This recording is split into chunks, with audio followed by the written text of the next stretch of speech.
Yo, what's happening, everybody? It's Maurice, and today I have another review.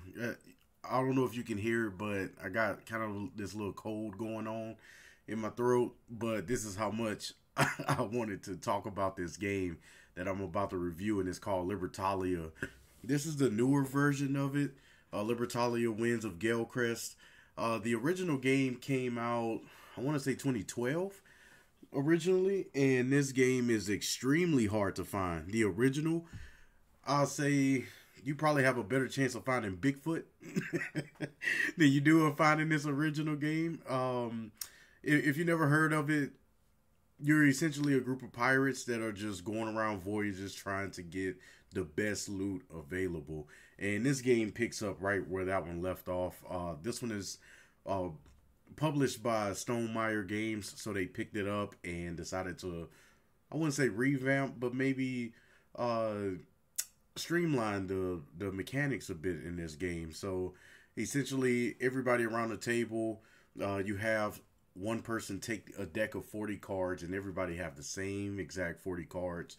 You shuffle it, and then you place out 6 cards, and then everybody have to go into their deck and get that same exact 6 cards. And then you take a bag of the loot, you put it in a dice bag, you shake it up, and then you put it out on the board. And then everybody is fighting for position to try to get the best loot every day across a voyage. The game takes place across 3 voyages. The first voyage is 4 days. The second voyage is 5 days. The third voyage is 6 days. And whoever have the most money by the end of the game wins. And each of the characters that are used within that 40 deck of cards, each character is different, and they're prioritized from 1 to 40, with 40 being the strongest character. But the game takes place where you're putting cards down, and you're trying to vie for the position of who have the strongest priority. And then once everybody plays out the card that they wanted to play for that round, then you go through and check to see who has the strongest priority, line them up from least to greatest, and then there's a dawn phase, and then there's a dusk phase. And then, so those different, each of those different cards may do something different on each of those different phases. And then you go around and picking up the loot depending on the priority that you have. And at the end of each voyage, you can check to see if any of your cards have any icons that give you points for that. And, you do that 2 more times, and then whoever wins, wins. So if you played this game before, you know how cutthroat this game is. It's not for the faint of heart. So if you're somebody that don't like player interaction, if you're somebody that don't like being hit with some nasty cards, or having those like take that moments, this is not for you. But the good thing about this is I'm reviewing it from the solo aspect of it. So the original Libertalia didn't have a solo aspect at all. It was, I want to say 2 to 5 or 2 to 6 players, something like that. And, you play the game out business as usual. But now this one has a 1-player mode. It has a 2-player mode that kind of changes up the rules a little bit. And then 3 and up, play the game business as usual. Excuse me. But the solo in this game is amazing. The automa that you use to have that automa that you're going up against, the system for this is brilliant. So you have your deck, and then you take another set that's specific for solo, and you shuffle it up, and you draw out 6 cards. You look at those 6 cards. That's what the automa will use. And then you take those same 6 cards out of your deck, and you play. And you place out the loot on the board that you're going to be fighting for position for. And then you play your card. You flip over the top card of the solo deck, and that'll be the card for the pilferer, which is kind of a middleman that's just going to take loot off the table. And it kind of gives you another objective to beat on the board.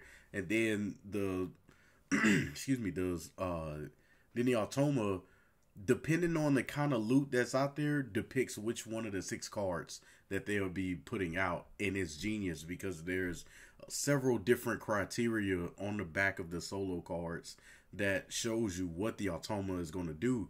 But you never know what the Automa is going to do, because you have to place your card out, and then you have to draw the top card of the deck for the Pilferer to have his turn, and then it shows what the Automa will do. So if there's 3 of the same kind of loot, because the loot has 3 different tiers, so it's good tier, average tier, and then bad tier. And then you look at the top of the solo card deck, and it'll let you know, if there's 3 of the same kind of loot, then they'll take the third card from the right. If it's 1 good and 1 bad there, then it'll take the card with the cannon on it that's furthest to the left. So they have these different instructions, and it works out smoothly to where, if there are no cards up there that have cannons on it, then you take the leftmost card. And so there will always be a turn for the Automa. And so you're trying to beat out the Automa, not just being greedy yourself, but looking over as the Automa is picking up loot. Like, you're like, no, I can't let him have any more maps, because if he get 1 more map, his doubloons are going to jump up from 7 to 12, and I can't have that. So I need to find a way to get this map before he does, right? It's so much fun on you trying to beat this deck of cards with gathering as much loot as you can. And out of the few times I've played it, I mean, I'm at about a 50% rate on winning, and I think that that's fair enough for solo.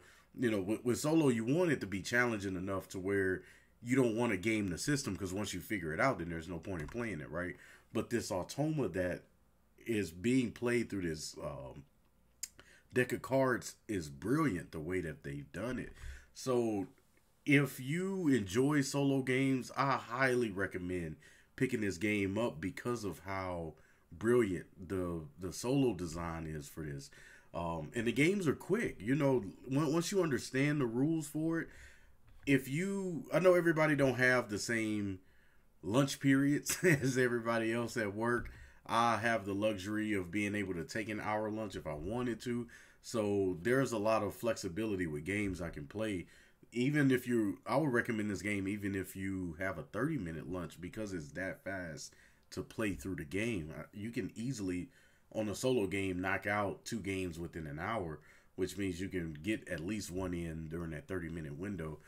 So it's very easy once you understand how to play in terms of getting it within that 30 minutes. It's easy to set up, easy to take down. The board itself is double-sided, so it changes up what the loot does. So whenever you're picking up loot, there may be certain effects that happen whenever you pick it up. It changes whenever you flip over the board. And there's also these little modular sets that you can place on the board to change up the effects as well. So there's some variability at play here. So each playthrough that you have will be different. The only complaint that, if I had to nitpick, I think I like the art in the original one just a little bit better. I think this one is gorgeous. I mean, if you look at the box, like what you see here on the box is more or less what you're going to get on the game. It's beautiful. It has beautiful, vibrant colors that pop out from the table. So if you're playing somewhere public and somebody walk by, it's attention grabbing. This is gorgeous. They use fabled characters. So in the original, it was these gritty pirates and swashbucklers and all these buccaneers. They were gritty just like they were back in the day. So the art style was a little rougher and edgier, but in this one is beautiful and vibrant, and they use animals that represent the different characters instead of humans. So you have these beautiful creatures that represent all of the different classes that's on there. So it's a lot more appealing, I guess, to a broader audience than it is specific to the cutthroat. I don't know that cutthroatedness is a word, but that's what I'm gonna use. I'm rolling with it. Oxford, Merriam-Webster, y'all can take it. But I think This game is both beautiful and amazing to play. I'm excited to get this around my friends to try it out because I know a lot of those savages don't care about other people's feelings, so they'll play the game just as much as I would like to play this game. Solo, this is easily 9.5 out of 10 for me. It was super fun, super easy to play, quick. Once you understand the rules, the game just flows magnificently well. The Atoma is brilliant with how they choose to plan out those moves, and the high variability makes the game easy to return to. So this is definitely going to be a regular for me. I think that by the end of this year, this game is going to pick up some traction, and it's easily available. You know, the Libertalia, the original, is not easy to find. I've been looking for that game, and you can easily find a copy for over 100. I don't think the game is worth that much, but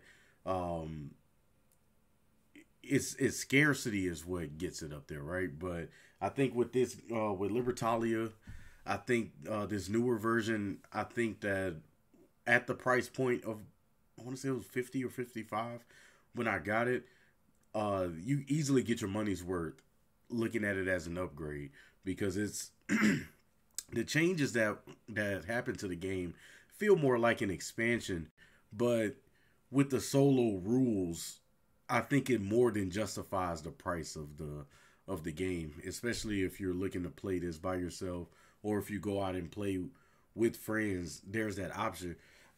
Excuse me. There's that option of being able to play by yourself, play with friends, and still get so much value, that because those games will be so different.